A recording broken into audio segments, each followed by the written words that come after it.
Greetings, folks. My name is Dustin Cormier, and this is an episode of How to Rock Astrology.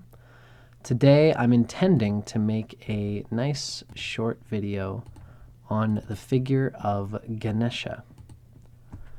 What exactly is Ganesha as it relates to astrology? Now, you might have heard that Ganeshwara is anciently associated with astrology, time, and the word and writing. You know, Ganesha, as we're going to talk about it, is kind of the Thoth of India, the Hermes Tresmagistus of India.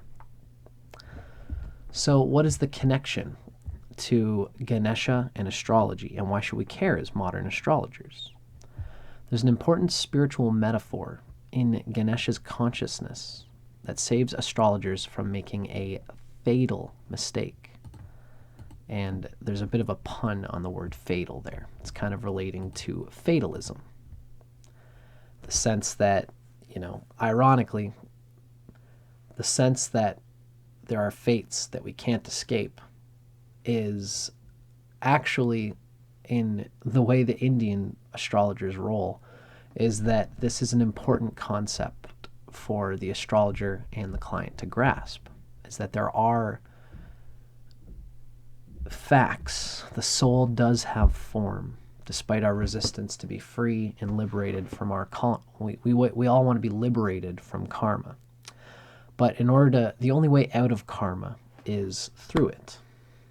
And so Ganesha helps us to recognize with what is this immediate moment, what is the truth of this present moment.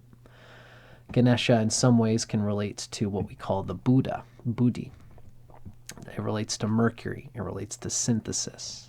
Again, mercury in the sense of Thoth, because there's the astrological mercury, but then there is the idea of mercury as the immediate connection. Mercury is the closest planet to the sun. And so it was always, just like Hermes was considered to be the winged messenger of the gods. Mercury is the intuition that's connected to our deeper spiritual unconscious. It's that close to the sun. That's why in astrology, when you look at Cancer and Leo, they're here. And then what's to the left of, what's next to Leo is Virgo. And what's next to Cancer is Gemini. There's the crown chakra, it's Cancer and Leo.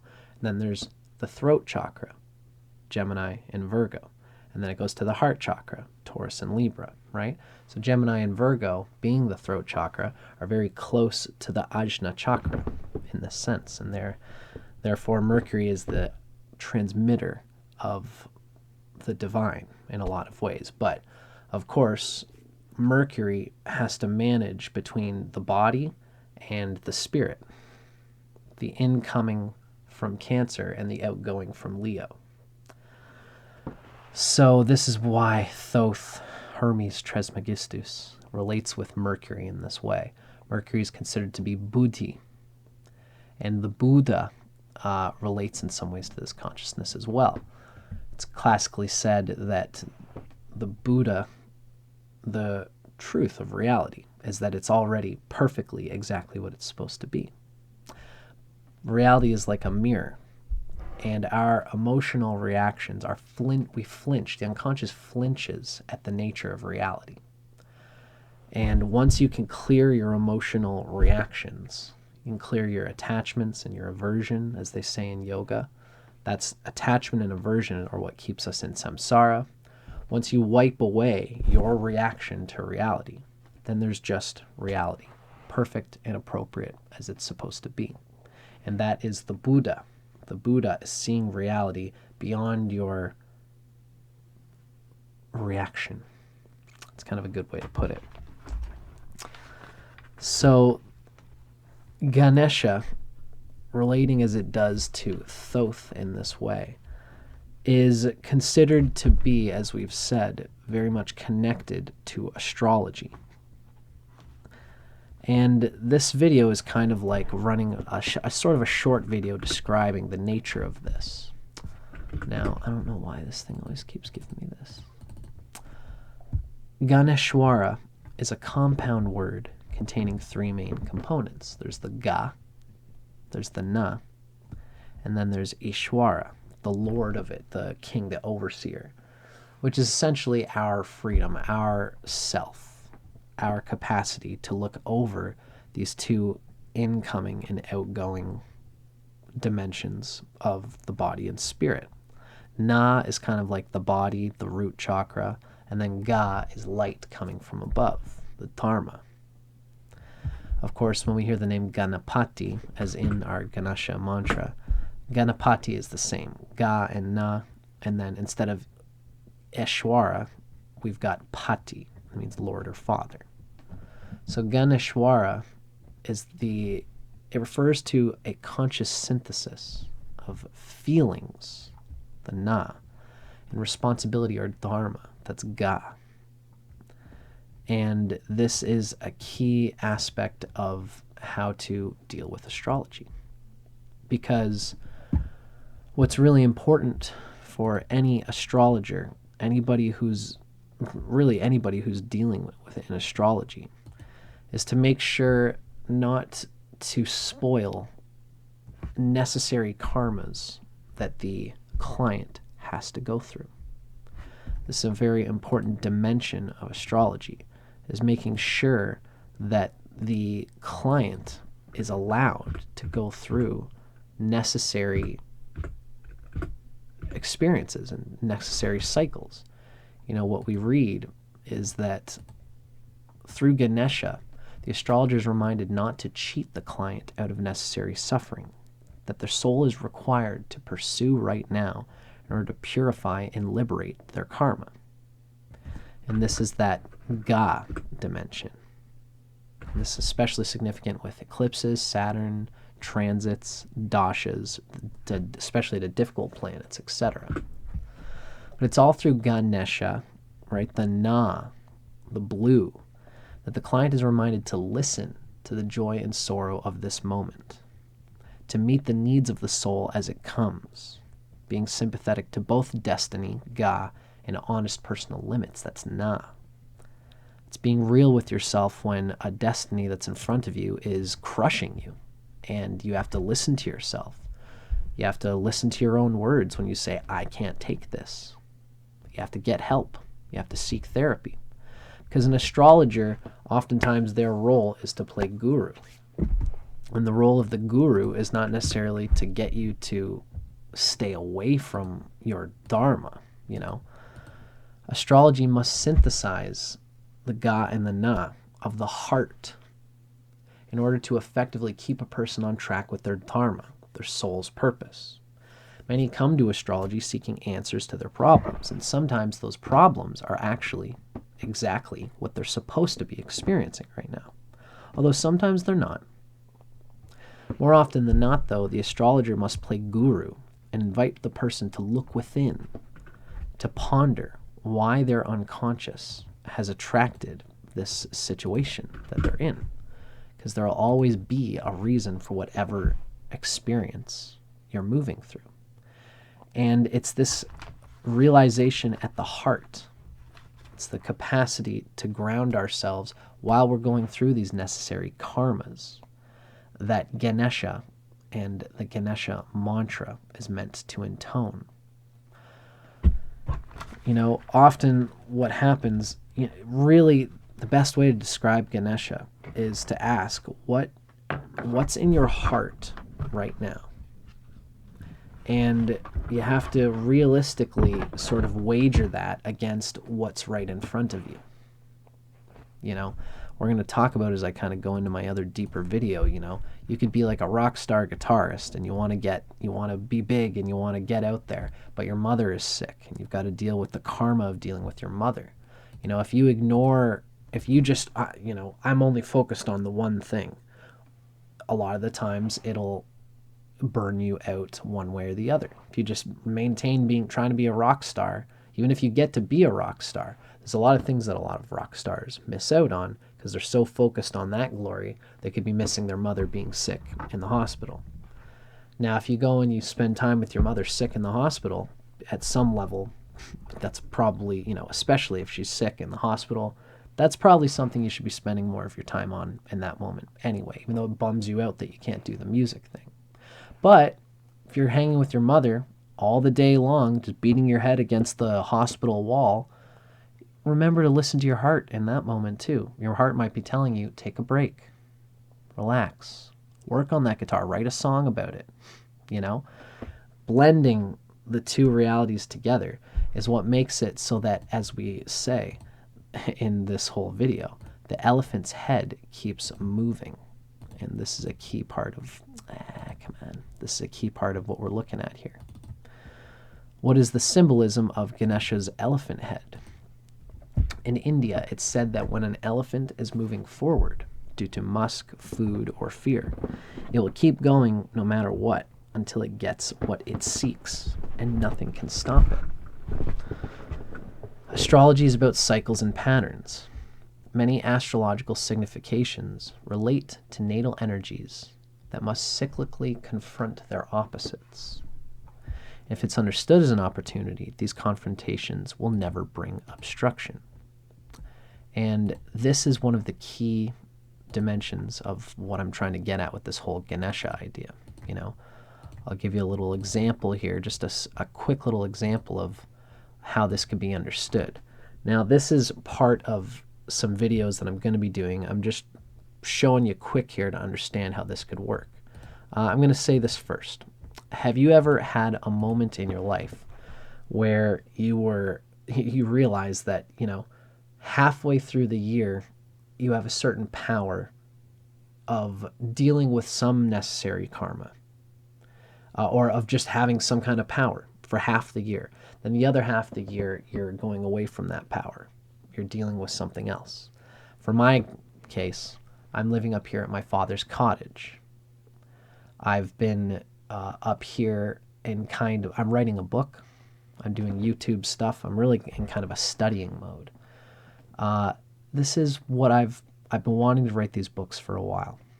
I've left my home closer to Toronto to be at my dad's up in the North Country.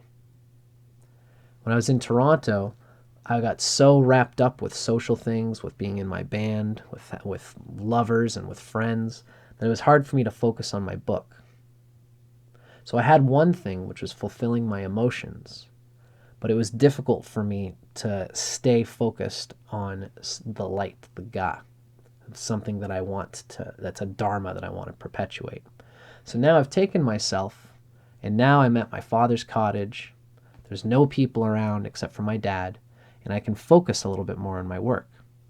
So now my Ga is being taken care of, my dharma. But I feel a little bit lonely out here. I have less people around me, less of that social scene. But it allows me time to focus on my light, my dharma. In these moments when I feel loneliness, there are times when I have to meditate and ask myself, is this a feeling that I have to grind against? And sometimes I do. But sometimes when I feel these lonely feelings, I hang out with my dad. I call my brother, my sister, my mother, my friends back home. I get that homesickness I nurse it with the help of my friends by asking for help. Once I have cleared that out, I've taken the time to establish back into my heart. Now I can focus on this present moment, because this present moment up here at my cottage is focused in one direction. And I kind of go between them, throughout the year. Well, next year I'm going to be getting out of my cottage. But the point is that this opportunity to work out my dharma is in front of me. And even though my emotions claw at me sometimes, I do take care of them. But I also know that, as we're going to show in one of these slides, I got lots of these little slides here, don't I?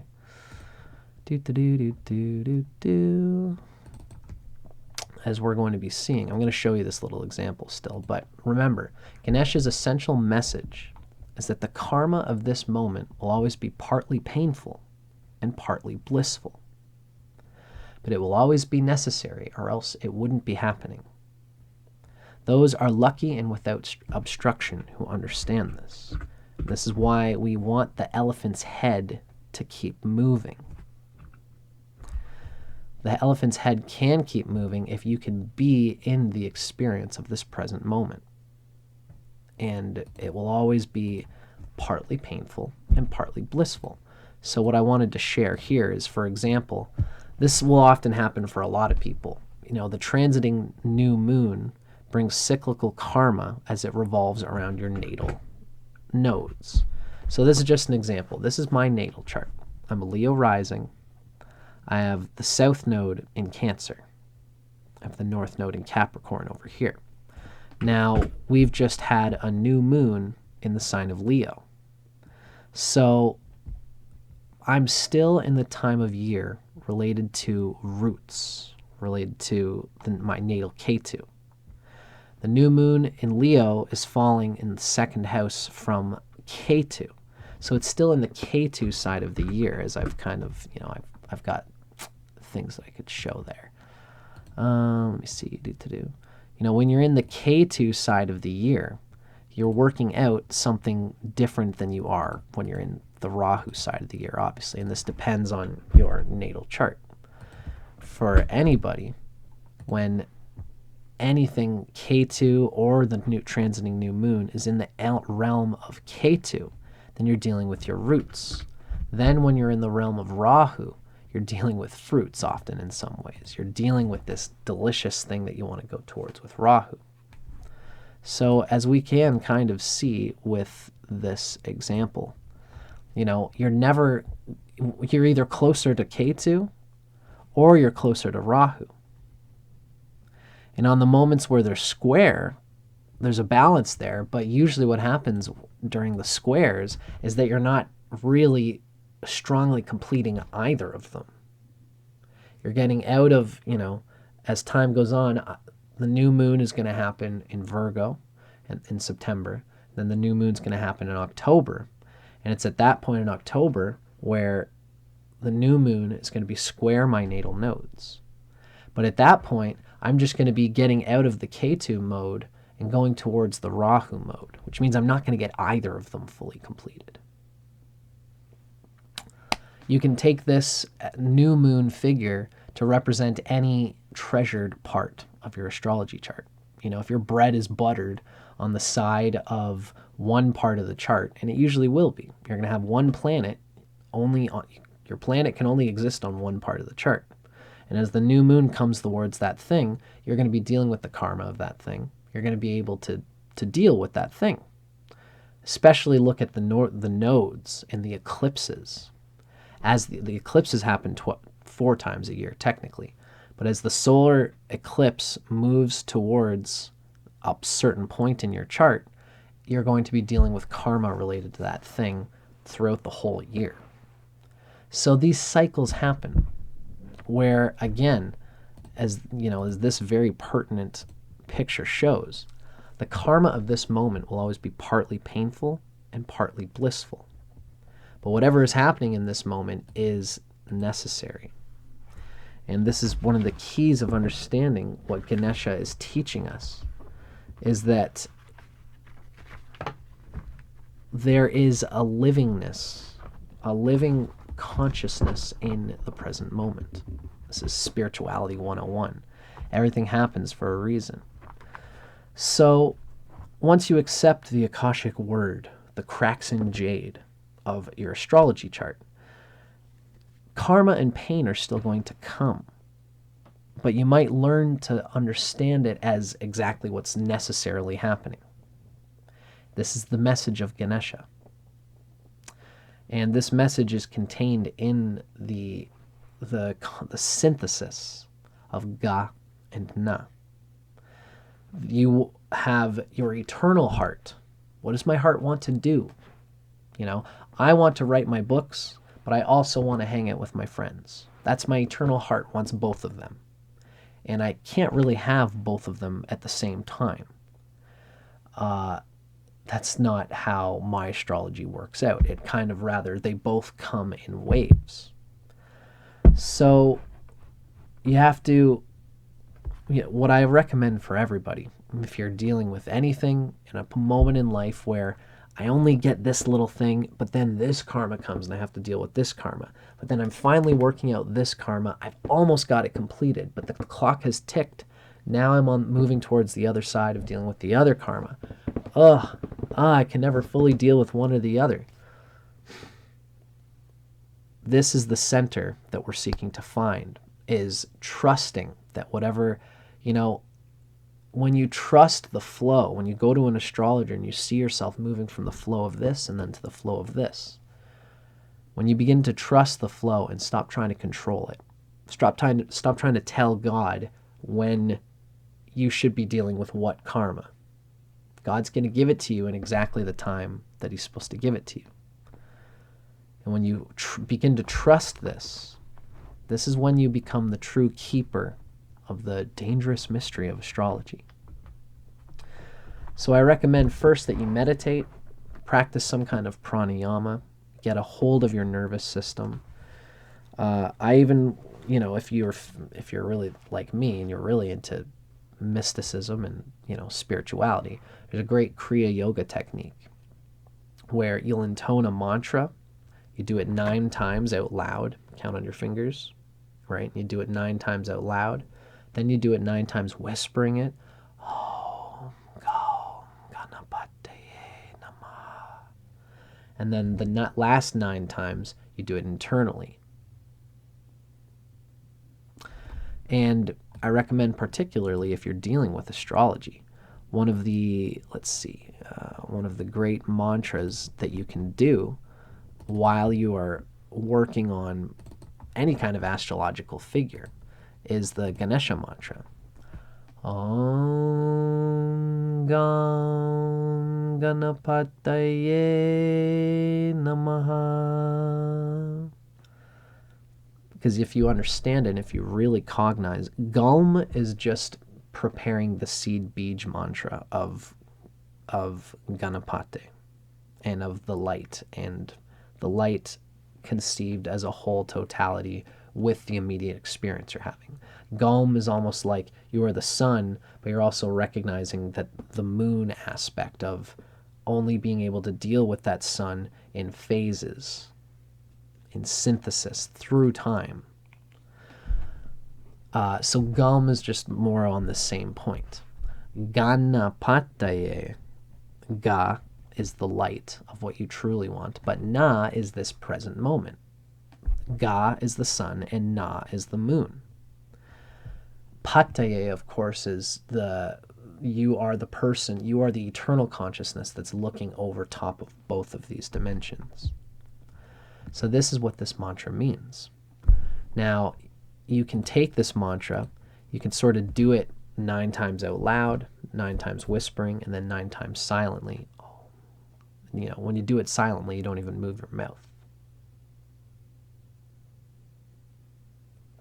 Do it 9 times, and then you sit, breathe, meditate, receive, and contemplate your present situation. Acknowledge what is in your heart. Acknowledge karmas that are necessary to complete, that are right in front of you, before what's in your heart can fully come to fruition. Learn to trust. Acknowledge your frustration at life not being completely perfect right now. Where does that frustration come from? Does it come from life, or does it come from your reaction to it? Acknowledge that life has a rhythm and a pace. Time is like a lover. Kala, the unfolding of karma. The universe itself is like a lover. Now, imagine a lover who's earnestly trying to meet you in the middle during an argument. Have you ever had a lover like this in your life? Someone who is genuinely wants to give you what you want. Like a good lover, like they really actually are hearing you. But they must learn to be honest about their own needs while doing so for you. It's like, there's something going on between the two of you, and you want this, and it's a struggle for them to really give this thing to you. In a moment like that, you have to listen to them. You have to show them that you're listening, just like they're listening to you. That's the only way that a relationship can truly come together. It's communication, boundaries, and a true desire to listen to each other. Because if you're going to listen to me, then I'm going to listen to you. And we can show each other. We're going to high five along the way and see, I listen to you, you listen to me, and then it comes together. Now, believe it or not, reality and karma is like that. This is Krishna. This is the living karma. Listen to it. Give her a chance. Give life a chance. Understand karma with patience, compassion, and sincerity. Like, truly listen to it. What do you want? You know, so many people, when they pray, they say, "Hail Mary, full of grace, the Lord is with thee," and they've got their rosary, and they're just moving through their mantra, and they're doing it as a purifying practice that's an outgoing. I'm saying to you what I want, God, you know. But a huge part of the true mystical experience is once you've done your outward going prayer, the next thing is to do the incoming prayer. I've said what I want. I've expressed my desires. Now, we say to cosmos, we say to Krishna, we say to reality, what do you want? How can I accommodate you? What is necessary in front of me before my heart can come into fruition? This is the necessary message of Ganesha. It's listening to the cracks in the jade. Because if you really listen, if you really look deeply and hard enough, you'll find that life is exactly what it's supposed to be in this moment. Really, if you drop your idea of what you hope reality to be, you'll find it was only your mind that is making it less than perfect. It's only your mind that's impatient to get it all done. I want this to be done with. I want this karma to be finished. I want this project to be finished. I want things to be easier already. But there's a set pace. And if you push reality, reality's going to push you back. You want to get cozy with it, like a lover. If you can find a way to genuinely trust that, if you can get that aha moment and recognize that reality's listening to you just like you're listening to reality, if you listen to reality. If you don't slow down and listen and do the inward prayer of receiving, asking for what you want, but also recognizing and acknowledging that reality has a pace, that reality's alive, and you have to ask it, what is best here? You have to ask God, what is best in this moment? Then you can trust Ganesha. And then you can be entrusted with the secret, dangerous mystery of astrology. A lot of astrologers come into astrology in order to have power against fate. A good astrologer is going to intone Ganesha, not only for themselves, but for the client, so that they can remind the client. Let's be appreciative of the fact that God has a plan for you, that the soul has form, that your karma is a blessing and a gift, if you understand it correctly. If you wipe the mirror, clean your emotional expectation of what you expected reality to be. Because, as I like to give these two very important little quotations related to this topic. Two things. Number one, it is your desperation to escape suffering that keeps you stuck in it. Number two, reality can only harm you if you expect or hope for it to be something different. Let that hit you, because that is the true Buddha consciousness. That's Hermes Tresmagistus, that's Thoth, that is Mercury. And so that's why I've been given to, in this video, I've got all these slides, and I'm going to make another Ganesha video soon after this and expand on these things more. But astrology is about these cycles and patterns. And no matter where you are in the circle of life, remember the center. Remember, the center is the heart, where the human will and the divine will come together in a conversation. If you remember the center, the elephant's head will keep moving, and you will never feel obstructed if you begin to trust that karma has its intentions for your personal growth. It's impossible to be obstructed when your consciousness is grounded in eternity. Om Gam Ganapataye Namaha. Om Shanti Shanti.